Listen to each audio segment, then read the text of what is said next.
Ang Jerusalem, nasa bansang Israel.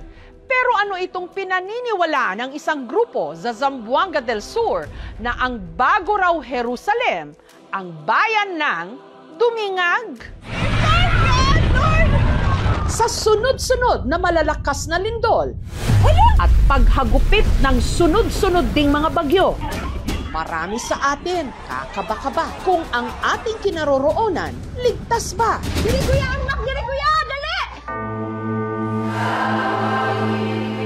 Pero may isang grupo ng mga mananampalataya na hindi raw nayayanig ng takot. Paniniwala kasi nila ang kanilang may likha naglaan ng isang lupang pangako na magsisilbi nilang kanlungan sa pagtama ng anumang sakuna.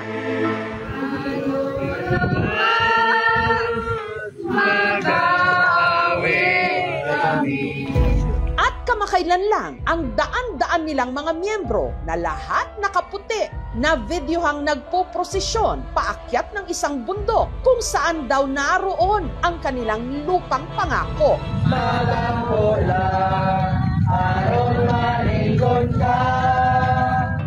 Pero hati ang opinyon ng publiko sa kumalat na video. It is a cult.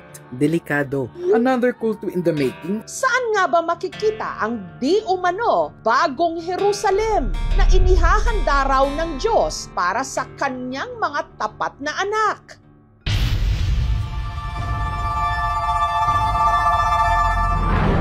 Para bigyang linaw kung sino o ano ba talaga ang grupong ito, nagsaliksik ang aming team at napag-alamang ang tawag sa kanila, Bishop of the Philippines Divine Missionary Church o BPDMC na mas kilala bilang mga Rizalista.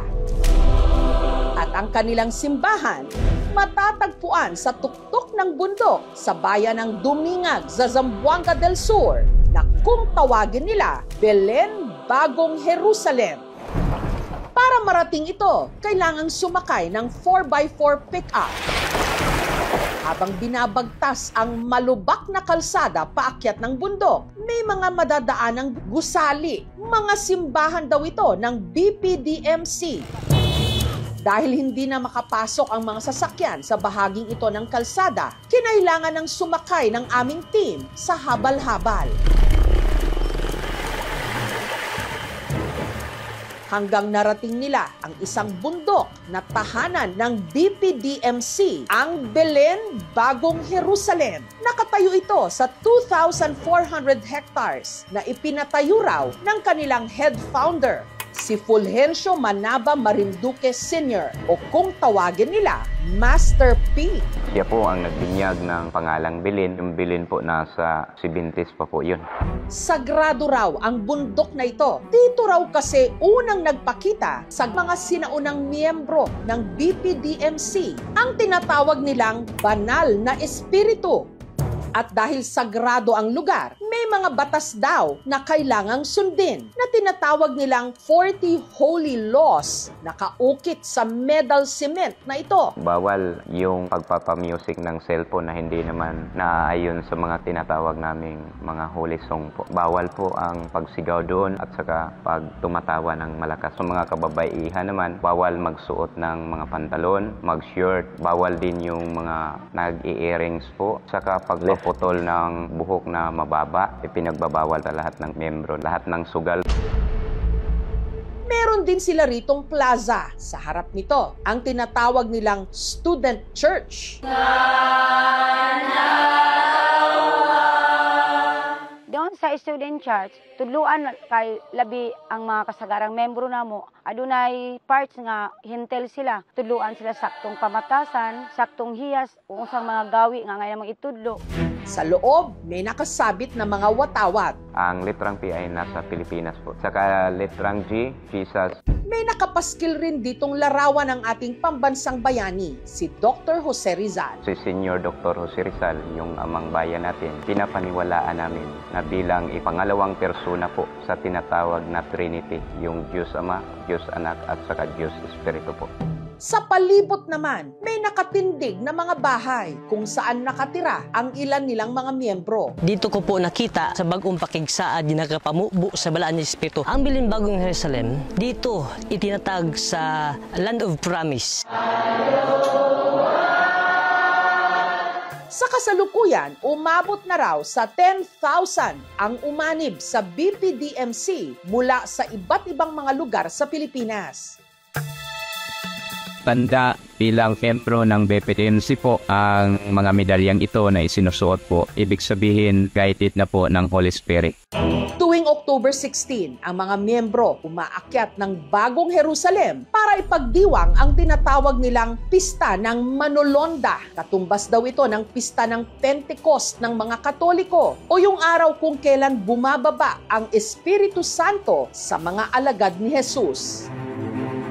Pero higit daw sa puok sambahan, naniniwala ang mga miyembro na ang kanilang itinuturing na Bagong Jerusalem sa bundok ang siyang magsisilbing kanlungan nila mula sa mga kalamidad at gulo. Kung sakaling darating man na may mga lindol or mga bagyo, doon po muna kayo sa mga kanya-kanya niyong mga simbahan. Doon kami magtitipon-tipon dahil holy area po yun.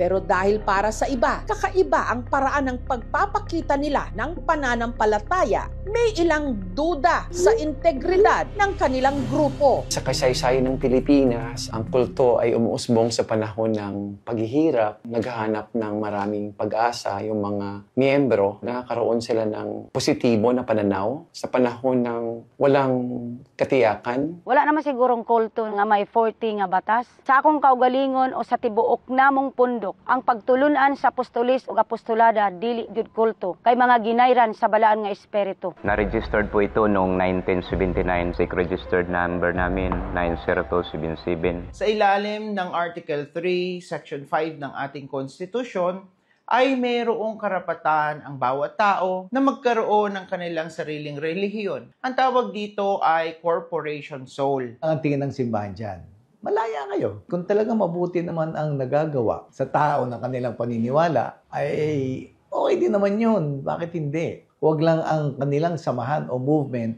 ay papunta sa masama. Ano naman kaya ang masasabi ng mga eksperto sa paniniwala ng grupo na ang Bagong Jerusalem di umano disaster-proof? Based on our hazard assessment, which was developed by the PHIVOLCS and the DOST, less ang kanyang possibility to have an erosion. It is safe for like tsunami. Pero hindi po natin masasabi na ligtas po sila sa bagyo at hagupit ng malalakas na hangin.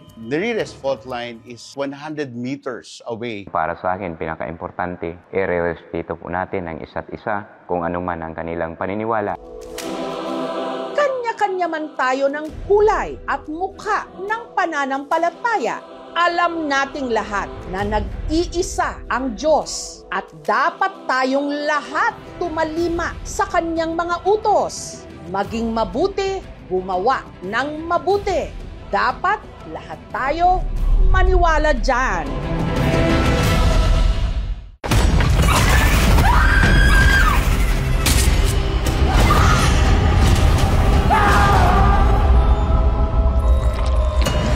Alangga ko ikaw ako. Alangga ko man ikaw la. Ba't ka nagsiman? Maharap ko to eh. Para kay Lola din. Hindi ko na alam, hindi ko naiintindihan kung anong nangyari sa kanya. Baka siguro kayong gagawin namin ng lahat para sa kanya. Wala ka ba talaga nakita, Abner? Wala ka narinig? May gumagala na balang dito sa atin.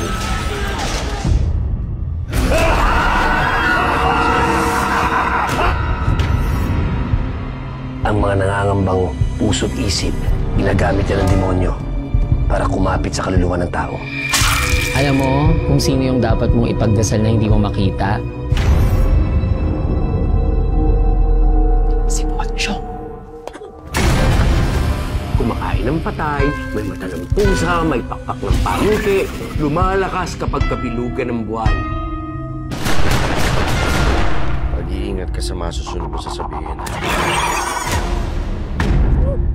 You know about the Pocho? Please refrain from talking about Pochong. Do not attract its attention.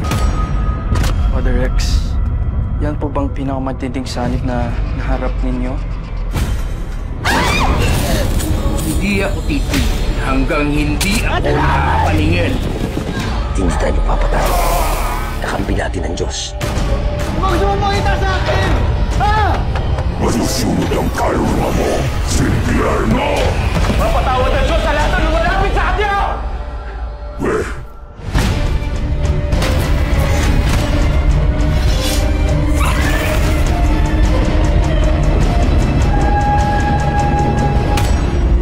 Ito po si Jessica Soho at ito ang Gabi ng Lagim.